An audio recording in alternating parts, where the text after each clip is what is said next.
Anyway, this next section is all about Skeleton Park, an interesting little report. Actually, it's a place I have my own story about. Riding home from work. I would love to hear it. Well, 10:30 at night one night, I'm on my bike. There's no fog. Wait, what are you doing on your bike at 10:30 at night?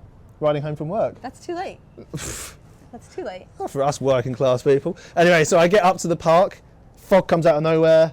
I ride through the park in the fog, get out the other side, fog disappears, and a scary man with an old dog tells me that happens on a frequent basis. So it's safe to say that Skeleton Park is haunted? Or has weird meteorological aspects. Either or. But the scary bit sounds better. So let's have a look. I'm here at Skeleton Park, where 15 years ago, human remains were found buried in the ground. It turns out that 10,000 Scottish and Irish immigrants were buried here. I spoke to Tony O'Loughlin, the president and founder of the Kingston Irish Folk Club, who told me about the history and intrigue of the park. Tony, how did this particular site end up as a burial site, may I ask?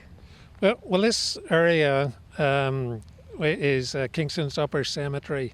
It began about 1813, and at that time there was a barracks actually in the area, and that's where some of the soldiers and that were buried. So it started off as an unofficial burial site, and then very quickly became Kingston's main cemetery area from 1813 to approximately 1865. In this area, there was an estimated 10,000 remains. Many of them, in fact, were Irish and Scottish immigrants, and that's a direct reflection of Kingston's community at the time. With the Rideau Canal in 1826 to approximately 1832, there's an estimated 1,000 Irish labourers died building that. Most of them were buried in unmarked graves between Kingston and Newborough, but there are reports in Kingston newspapers of sick labourers coming back to Kingston, and they would have been buried in this area. And then, of course, in 1847, an estimated 50,000 Irish labourers, many of them carrying the typhus, came through Kingston. And there is a mass grave on the grounds of Kingston General Hospital of an estimated 1,400 Irish famine victims. Many of those remains are still there today.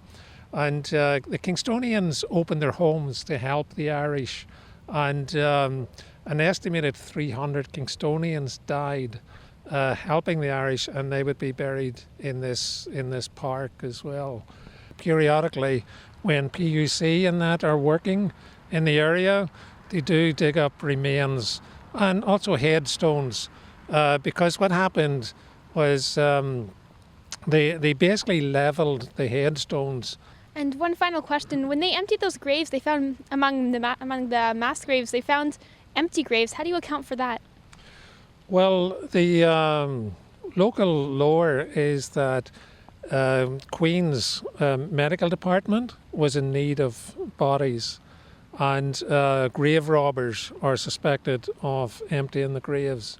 However, other graves that were opened, there would have been up to 11 people in that one grave.